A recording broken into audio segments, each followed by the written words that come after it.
Hello বন্ধুরা, দেখেন তো আমার চিকেন কষাটা কিরম হয়েছে। আপনারা বলবেন কমেন্টে। আমাকে বলতেও ধরতে পারতেছি না, ধুপধুরি হইতেছে এক হাতে।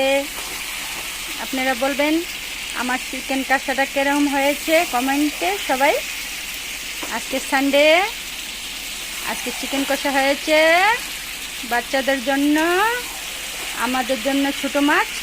মাংস খুব কম খায় আমার হাজবেন্ডে, এই জন্য ছোটো মাছ ডাল হয়েছে। দেখেন ছোটো মাছের তরকারিটা কিরম হয়েছে বলবেন কমেন্টে। এই যে ছোটো মাছের তরকারি, বেগুন আর ইসে দিয়ে, পুস্ত দিয়ে, ইসে মাছ, কি মাছ বলে এটাকে, চাপিলা মাছ। চাপিলা মাছ আছে, শস্য দিয়ে আর ইসে দিয়ে, পুস্ত দিয়ে, চাপিলা মাছের ইসে ডাল আর মাংস কষা। কেরম হয়েছে কষানোটা বলবেন। আর কার কার খেতে ইচ্ছা করতেছে মাংস কষা কমেন্টে আমাকে বলবেন নিশ্চয়ই।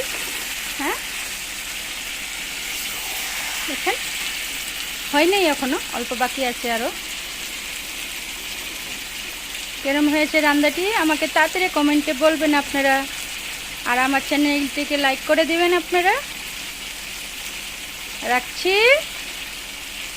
Bye bye.